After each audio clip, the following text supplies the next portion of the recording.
সকালে উঠে ফ্রেশ হয়ে সানজিদা আর মিম ভার্সিটির উদ্দেশ্যে বেরিয়ে পড়ল। দুজনেই গেটের সামনে চলে এসেছে। হালকা ভয় ভয় লাগছে তো। আমারও সমস্যা নেই, চল। দুজনেই গেটের ভেতর দিয়ে ঢুকছে। অপরদিকে সিয়াম ও তার বন্ধুরা সকলেই প্রতিদিনের মতো সেখানে বসে আছে। সিয়াম, দেখ তো নতুন দুইটা মেয়ে আসছে।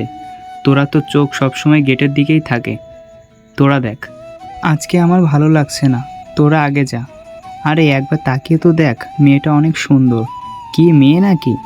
সিয়াম যেন নিজের চোখ পাতা বন্ধ করতে পারছে না, একভাবে তাকিয়ে আছে পলক দৃষ্টিতে। কি মায়াবী চেহারা, হরিণের মতো টানা টানা চোখ। কি রে, এমনভাবে তাকিয়ে আছিস কেন মেয়েটার দিকে?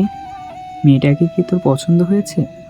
আরে না, কি যে বলিস, ওকে আমার পছন্দ হবে কেন? আমি হলাম এই কলেজের সবথেকে সুন্দর ছেলে।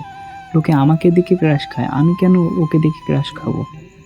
হ্যাঁ থাক, বুঝেছি আমরা। তোর আর নকামি করা লাগবে না। আচ্ছা বাদ দে সব। মেয়েটা কোন ক্লাসে পড়ে রে?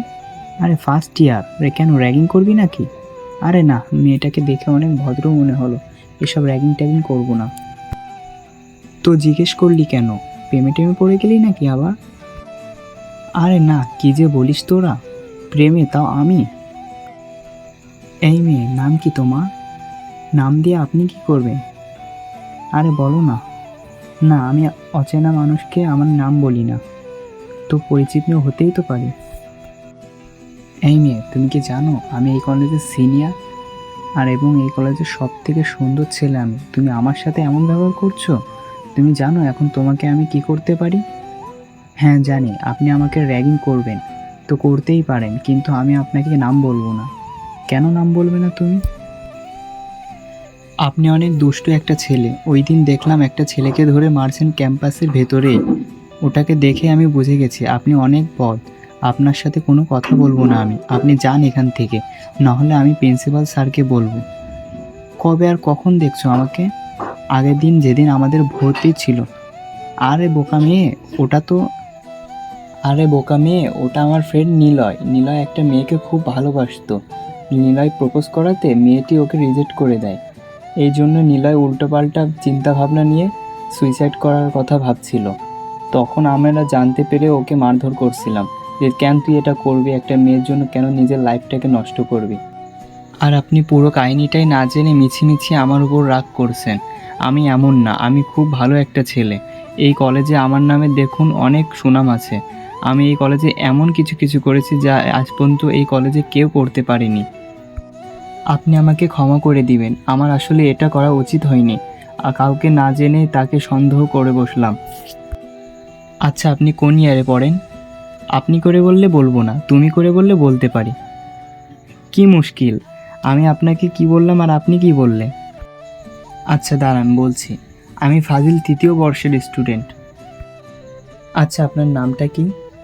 একটু আগে আমাকেই তুমি করে বলতে বলে এখন আমাকে আপনি করে বলছেন। তুমি করে বললে বলতে পারি। উফ, সরি। থাক, আপনাকে আর সরি বলতে হবে না। আমার নাম লামিম আক্তার মিম। আমি ফাজিল 1ম বর্ষের স্টুডেন্ট, আপনাদের এই কলেজে নতুন। হ্যাঁ জানি, সেটা আপনাকে প্রথম দেখাতেই চিনে ফেলেছিলাম। আমাদের এই কলেজে এত সুন্দর মেয়ে আর আপনি বাদে আর একটিও নাই। ফ্ল্যাট করছেন? আরে না, কি যে বলেন।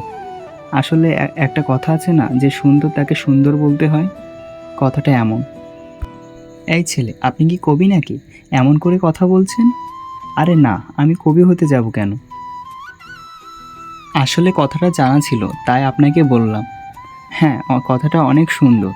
কে লিখেছেন জানেন? হ্যাঁ, কবি রবীন্দ্রনাথ ঠাকুর। তার লেখা বই আমি সবসময় পড়ি।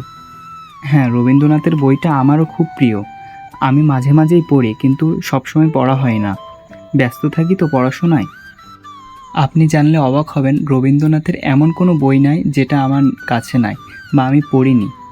শরতের ওই বিকেল, এই বইটা আমার অনেক প্রিয় একটা বই।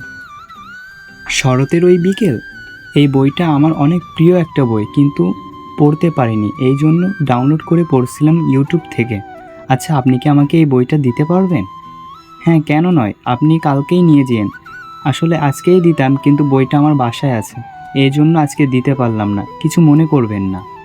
আরে না, কি যে বলেন, কালকে দিলেই হবে। তো কালকে কোথায় দেখা করব আমি?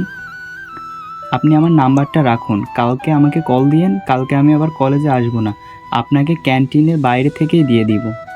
আচ্ছা ঠিক আছে। আচ্ছা একটা কথা জানতে পারি, কালকে কলেজে আসবেন না কেন? আসলে আপনাকে কিভাবে যে বলি, আমি আসলে মধ্যবিত্ত ফ্যামিলি থেকে বিলং করি। আমি নিজের পড়াশোনার খরচটা টিউশনি করে চালাই। কালকে আবার আমার একটি ছাত্রী যাবে তার নানুর বাড়ি বেড়াতে। তো তার মা আমাকে বলল, বাবা কালকে সকালে একটু পড়িয়ে যেও। তাই কালকে সকালে তো ক্যাম্পাসে আসতে পারবো না, পড়াতে যেতে হবে।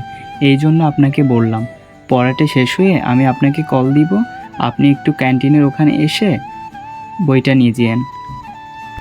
আচ্ছা ঠিক আছে, তবে আপনি কালকে সকাল 10টায় তাহলে আমার বইটা দিয়ে যেন। ওকে। বন্ধুরা, আমাদের গল্পটি আজকে এই পর্যন্তই রইল। আর গল্পটি ভালো লাগলে আমাদের চ্যানেলটিকে সবাই সাবস্ক্রাইব করে দিবেন, আর কমেন্টের মাধ্যমে আমাদেরকে জানাবেন কি গল্পটি কেমন হলো। আর এত সময় ধরে আমাদের গল্পটি শোনার জন্য সবাইকে আন্তরিকভাবে ধন্যবাদ।